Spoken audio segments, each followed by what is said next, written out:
Marthe s'agitait, courait dans tous les sens. Marie, elle, était assise aux pieds de Jésus. Et Jésus a dit que c'est elle qui avait choisi la meilleure part. Parce que l'essentiel ne se gagne pas par la course. Il se reçoit dans la présence. 6. Dieu construit toujours par étapes, jamais dans la précipitation. Dans l'Exode 23, Dieu dit clairement qu'il ne livrera pas le pays promis d'un seul coup, mais peu à peu, afin que le peuple puisse s'y installer durablement. Ce que Dieu veut construire en toi est trop précieux pour être bâti dans la hâte. Il prend le temps de creuser les fondations de ton caractère, d'arracher les racines du doute, d'enseigner la fidélité dans le peu avant de te confier le beaucoup. Ce que tu appelles un détour est souvent une école.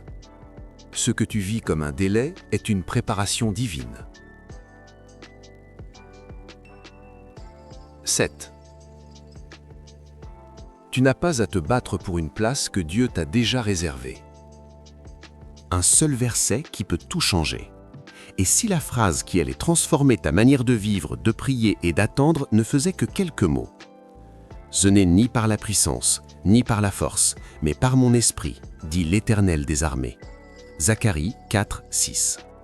Arrête-toi une seconde. Lis cette phrase encore une fois, lentement, non pas avec ta tête, mais avec ton cœur. Parce que ce verset n'est pas simplement une belle formule gravée dans la Bible, c'est une clé, c'est une révélation, c'est une promesse directe adressée à toi aujourd'hui dans ta situation précise. Et si tu l'entends maintenant, ce n'est pas un hasard. Dieu t'invite à comprendre quelque chose d'essentiel. Tu n'as pas besoin de te battre pour ce qu'il a déjà décidé de te donner. Il n'a pas besoin que tu pousses des portes. Il n'a pas besoin que tu te battes pour ta place. Ce qu'il a promis s'accomplira au moment qu'il a choisi. Et ta paix commence précisément là où tu cesses de forcer. Pose-toi cette question honnêtement. Combien de fois as-tu essayé de précipiter les choses parce que tu avais peur que Dieu t'ait oublié ? Combien de fois as-tu frappé des portes avec insistance alors qu'il te disait simplement « Arrête, repose-toi, laisse-moi faire ». On vit dans un monde obsédé par la vitesse, un monde qui te dit que si tu ne forces pas, tu rates ta chance, que si tu ne cours pas, les autres te dépasseront, que si tu n'agis pas maintenant, l'occasion sera perdue à jamais. Mais le royaume de Dieu fonctionne selon des lois radicalement différentes. Dans ce royaume, ce n'est pas celui qui court le plus vite qui arrive le premier, c'est celui qui marche dans la volonté de Dieu qui arrive au bon endroit, au bon moment. Ce que tu vas lire dans les pages qui suivent n'est pas une réflexion théorique sur la patience, c'est une invitation concrète, profonde à lâcher prise, à entrer dans une dimension de foi que beaucoup connaissent en théorie mais que peu vivent réellement. Une foi mature, une foi enracinée, une foi qui ne repose pas sur l'urgence humaine mais sur la souveraineté de Dieu. Nous allons explorer ensemble une vérité que beaucoup négligent, la puissance spirituelle de ne pas forcer. Parce que parfois, l'acte de foi le plus courageux, c'est de s'arrêter, de ne plus courir après ce qui fuit, de ne plus implorer ce qui ne vient pas de Dieu, de déclarer simplement « Si c'est pour moi, Dieu me le donnera. S'il l'a promis, il l'accomplira. Et je n'ai pas à me battre pour ce qu'il a déjà scellé. » Quand Dieu pense autrement que toi. Ésaïe 55 le rappelle avec force. Les pensées de Dieu sont infiniment au-dessus des nôtres, comme le ciel est au-dessus de la terre. Ce que nous percevons comme un retard peut être une protection. Ce que nous appelons une attente peut être une formation.